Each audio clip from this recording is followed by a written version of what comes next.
all, Mrs. Thomas from Holy Rosary here. I hope you're all excited to hear the story. We just want to say a huge thank you to Julia Donaldson and Macmillian, her publisher, for giving us permission to read Room on a Broom to you all. So check out the links below to see what Julia's been up to. But for now, sit back, relax and enjoy Room on a Broom.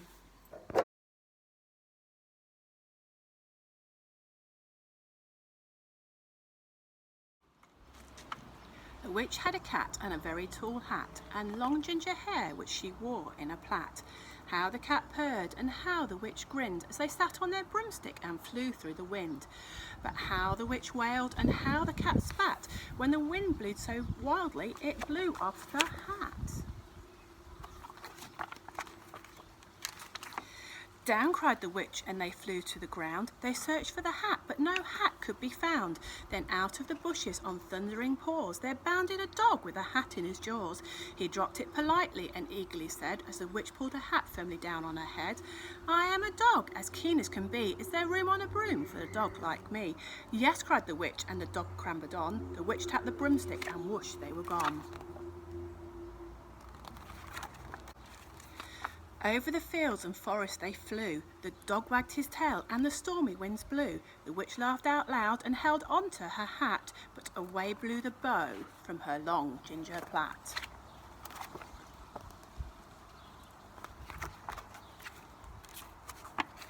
Down cried the witch, and they flew to the ground. They searched for the bow, but no bow could be found.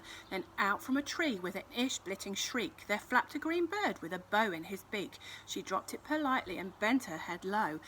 Then said to the witch, as she tied the plait in a bow, "I am a bird, as green as can be. Is there room on a broom for a bird like me?" "Yes," cried the witch, so the bird fluttered on. The witch tapped the broomstick, and whoosh, they were gone.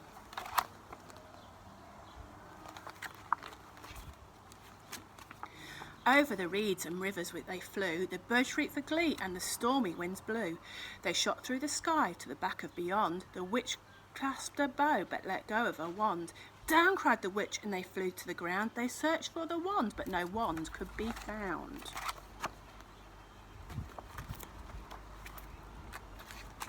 Then all of a sudden, from out of a pond leapt a dripping wet frog and a dripping wet wand. He dropped it politely and said with a croak, as the witch dried the wand on a fold in her cloak, "I am a frog, as clean as can be. Is there room on a broom for a frog like me?" "Yes," cried the witch, so the frog bounded on. The witch tapped the broomstick, and whoosh, they were gone. Over the moors and mountains they flew. The frog jumped for joy.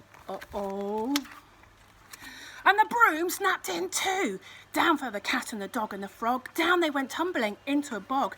The witch's half broomstick flew into a cloud, and the witch heard a roar that was scary and loud. "I am a dragon, as mean as can be, and I'm planning to have witch and chips for my tea." "No," cried the witch, flying higher and higher. The dragon flew after her, breathing out fire. "Help!" cried the witch, flying down to the ground. She looked all around, but no help could be found. The dragon drew nearer, licking his lips, and said, "Maybe this time I'll have witch without chips."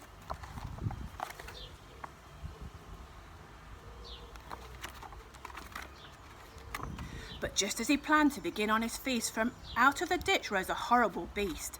It was tall, dark and sticky, and feathered and furred. It had 4 frightful heads and wings like a bird, and its terrible voice when it started to speak was a yowl and a croak and a shriek and a growl. It dripped and it squelched as it rode out from the ditch, and said to the dragon, "Buzz off, that's my witch."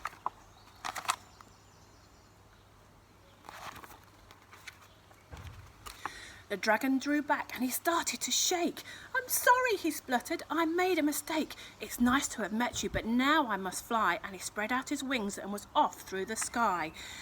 And then flew down flew the bird, and jumped down the frog, and down climbed the cat. "And phew," said the dog, and thank you," the grateful witch cried. "Without you I'd be that dragon's inside."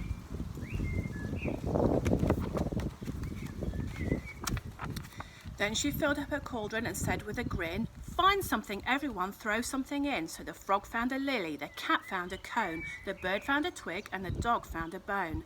They threw them all in, and the witch stirred them well, and while she was stirring she muttered a spell. Iggity, ziggity, zaggity, zoom. Then out rose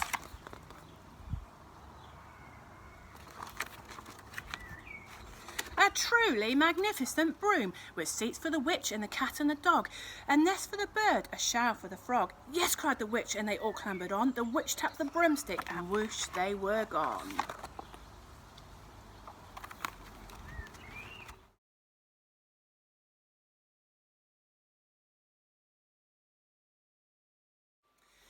That was Room on a Broom by Julia Donaldson, published by Macmillian. Check out the links below to see what Julia's been up to, and then join us back here next week for Storytime Tuesday. Thank you.